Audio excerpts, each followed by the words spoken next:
pemirsa, untuk kamu yang ingin merawat kulit secara maksimal, pasti kenal Nuriskin Ultimate yang sudah 17 tahun jadi pilihan wanita Indonesia. Nuriskin Ultimate adalah suplemen dengan 36 bahan yang mampu merawat kulit dari dalam.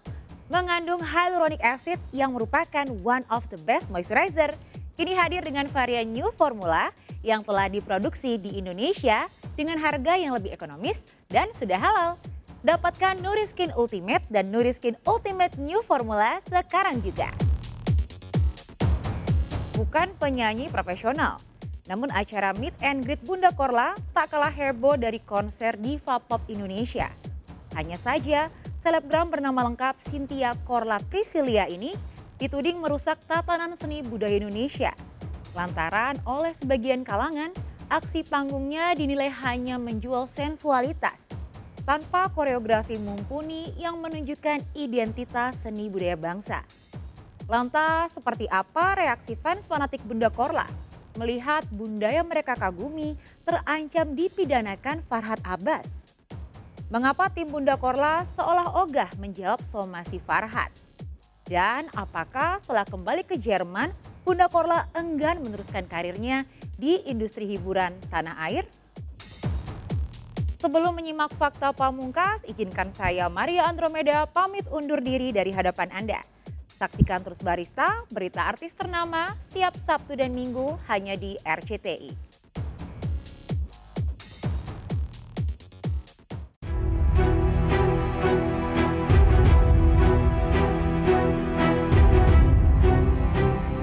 Terjun ke industri hiburan Indonesia sejak awal tahun 2000-an, sosok Cynthia Korla Priscilia tak pernah muncul di media infotainment meski ia sudah warawiri di video klip dan sinetron.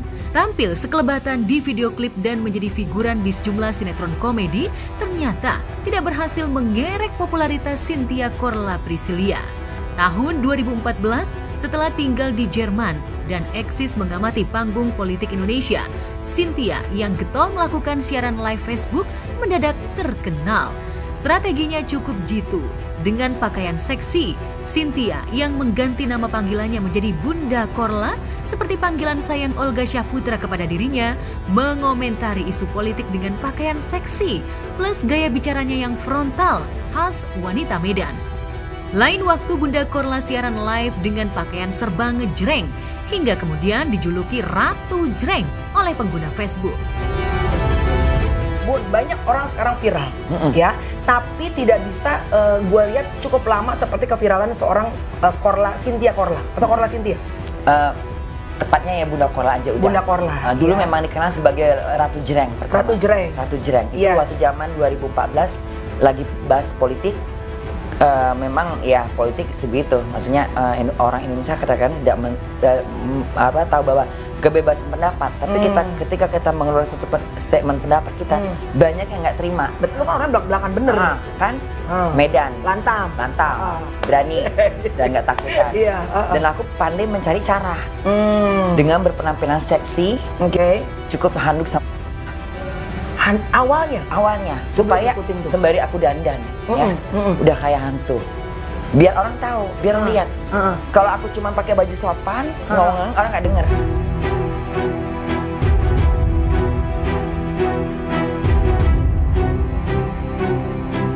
Kala popularitasnya melangit di platform Facebook, hingga rata-rata siaran live-nya ditonton oleh 17.000 orang, akun Facebook Bunda Korla di-ban.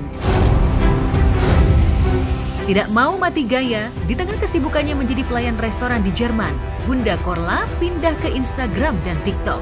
Siapanya? Nah, penggemarnya di Facebook auto menjadi followers Instagram dan TikToknya.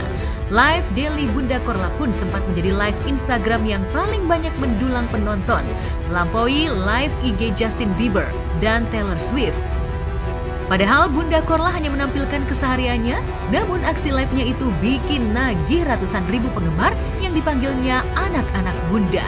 Siapa sangka saat masih tinggal di Jakarta pun, Bunda Korla sudah biasa menyebut anak-anak Bunda kepada anak-anak tetangga maupun anak-anak jalanan yang disantuninya. Anak-anak saya nih suka gergetan. Iya kayak begitu, perlakuannya lucu. Gimana sih kayak dia yang gini? Yang sekarang. Anak gue. Anak gue. Iya, anak gue. Anak gue. Ciri khasnya seperti itu. Sama Putra, Reno, Rion, anak gue. Orang dibawa kemana-mana. Anak dia kata dia. Ya udah nggak apa-apa, maknya nggak ada. Olga itu berawal dari pertama kali Bunda lihat di show di mana gitu. Bunda belum pindah, kita belum bertetangga gitu. Ini anak kayaknya lucu gitu. Dan dia memiliki karisma wajah yang berbeda dari yang lain ketika di panggung. Terus dia baik, untungnya dia kenal sama anak-anak Bunda juga. Itu anak-anak Bunda tuh maksudnya siapa? Anak-anak Bunda tuh anak-anak yang kayak bukan anak yang di Medan, itu anak Bunda. Ini anak-anak kayak anak-anak deket yang suka dekat sama Bunda kan suka. Dulu Bunda kalau punya rumah itu suka ada anak-anak gitu. Yang ngikut-ngikut siapa aja gitu Bunda ajak nginap di rumah iya. gitu. Karena Bunda tuh orangnya memang suka suasana yang enggak rame gitu. Jadi sempat Baik anak-anak banget ya, bener support orang. maksudnya pernah ada Bunda pernah tuh jalan ke Senen ketemu sama anak ojek payung. Terus masih sekolah-sekolah mereka. Tante mau payungan nggak mbak? Payungan nggak mbak? Ayo payungan gitu. Terus Bunda kasih lah berapa ribu gitu, 10.000 atau berapa lupa. Terus Bunda tanya, kamu masih sekolah? Masih. Kelas berapa? Waktu itu kalau nggak salah mereka bilang masih SMP kelas 3 gitu. Terus sekolahnya gimana? Nggak lancar nggak? Ya gitulah katanya. Ya udah besok ke rumah saya kasih alamat saya. Ajak temen-temennya ya. Dia Anjok tuh anak Senen, tetangganya dia. Terus Bunda tanya-tanya gitu. Ntar kalau mau sekolah, biar sekolahnya biar saya nanggung. Sampai kamu selesai. Tapi selesaikan dulu. Akhirnya mereka sampai SMA selesai.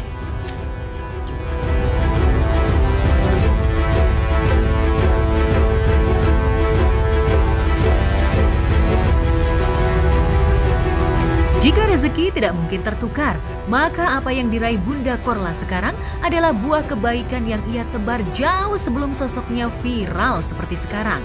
Bukan mustahil, doa-doa anak jalanan yang berhasil lulus sekolah karena bantuannya diijabah Tuhan dalam sebentuk nikmat dunia yang bernama materi dan popularitas. Hanya saja Bunda Korla menganggap segala keberuntungan yang ia raih sekarang adalah bentuk ujian dari Tuhan. Mampukah ia tetap rendah hati kala namanya dipuja-puji?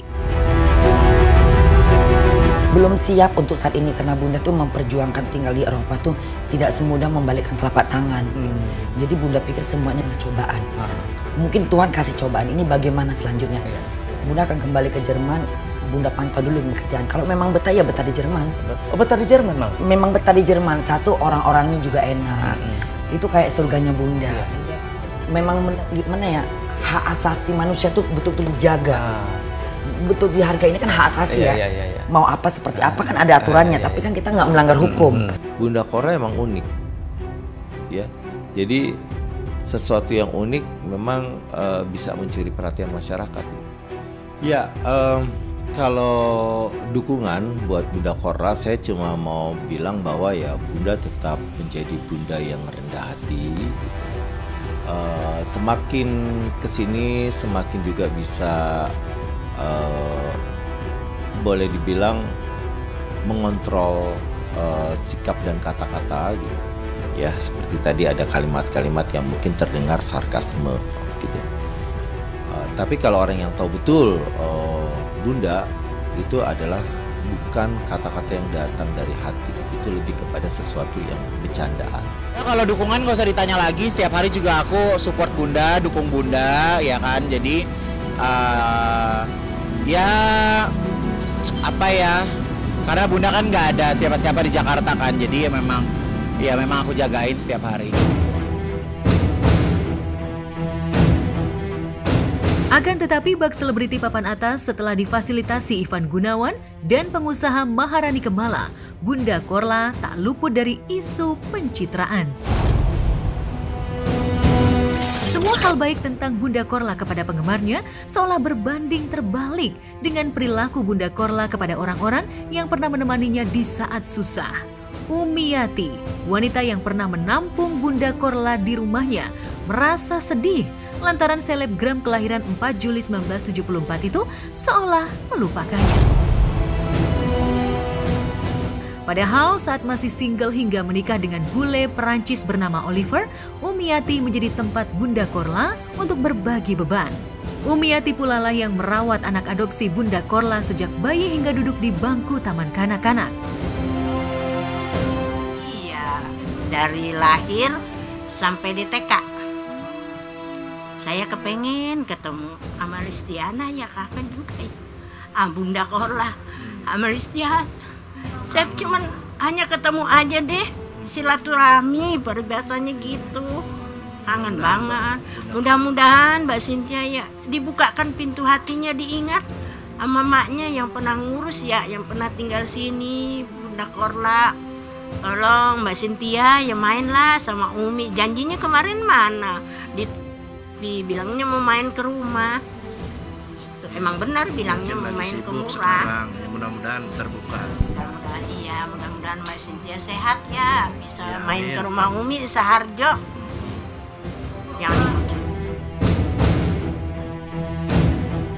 Karena tak punya anak perempuan, Umiati menganggap Bunda Korla seperti anaknya. Sedangkan Lestiana Lupita Anggara, anak Bunda Korla, sudah seperti cucunya sendiri. Sehari-hari Umiati lah yang mengurus keperluan Lestiana, dari urusan makan hingga mengantarkannya ke sekolah.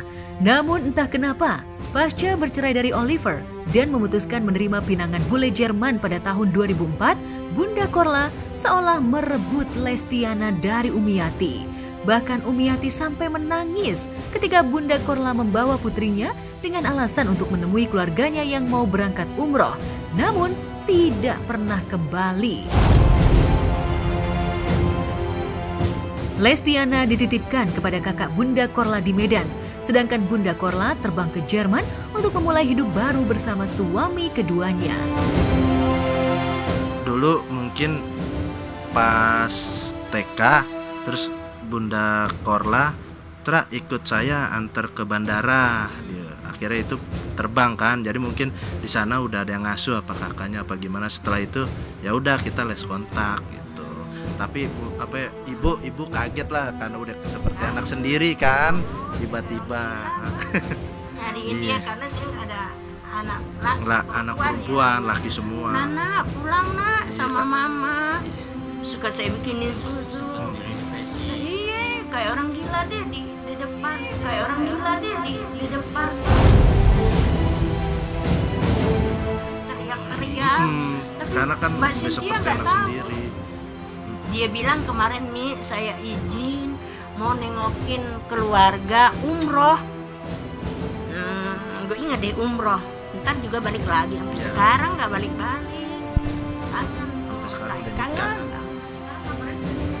Udah nikah katanya, udah punya anak. Saya juga nggak tahu dia punya handphone enggak ya.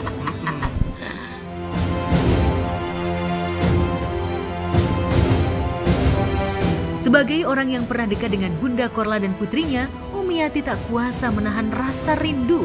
Matanya berkaca-kaca ketika bertemu Bunda Korla di sebuah acara beberapa waktu lalu. Namun tidak bisa bebas memeluk sosok yang hingga kini masih dianggapnya seperti keluarganya. Bener dia pernah tinggal sini, saya kangen benar banget. Malah Mbak, Umi, terus meluk anak saya itu. Yang tadi dipeluk sama ponakan saya tuh yang ada tuh di Yayan. Oh, Cynthia aja nggak, bukan Bunda Korla, Cynthia. Pasti dia langsung naik. Mi ntar ya, aku main ke rumah. Keluar dia sempat dari palanya dari mobil. Kan karena nggak boleh kan. Iya Mbak Cynthia, terus aku lemes. Ya Mbak Cynthia, gak ketemu, cuman tangannya doang saya pegang. Kalau ponakan saya sempat ciuman, habis banyak orang nih Mbak. Banyak banget kemarin di transit.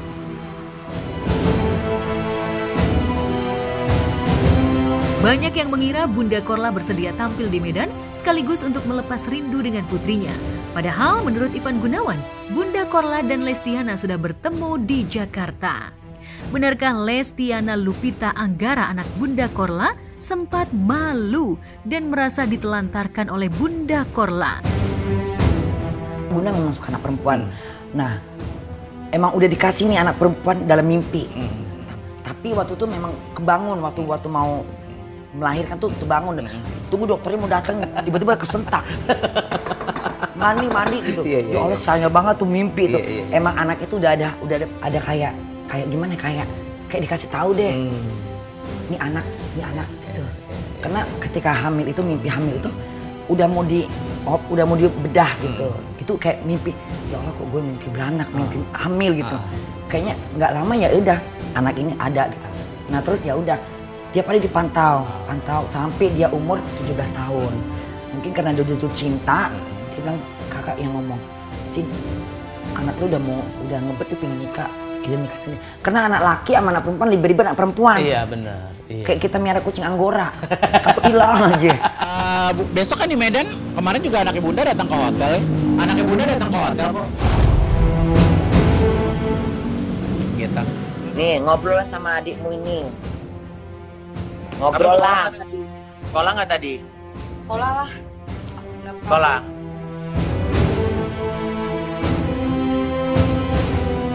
Di usianya yang merangkak ke angka 49 tahun, Bunda Korla merasa sudah meraih mimpinya. Ia mengaku tidak tertarik untuk meneruskan karirnya di industri hiburan Indonesia. Niat Bunda Korla live Instagram hingga memiliki ratusan ribu pengikut. Tulus hanya untuk menghibur dan berbagi pengalaman. Jika hal itu membuatnya terkenal dan punya banyak anak yang lahir dari rahim media sosial, maka Bunda Korla menganggapnya sebagai bonus terindah dari Yang Maha Memberi. Kita live itu niatnya memang mengisi suasana yang lagi kesepian. Kayak misalnya Bunda orangnya kan di sana monoton, hidup di Eropa. Live lah sekedarnya aja. Jangan punya ini tujuan. Kalau Tuhan bilang lu nggak akan jadi bintang, nggak akan jadi bintang sampai mati pun. Karena itu semua tergantung hati. Niatnya apa? Ini niat Bunda cuma menghibur,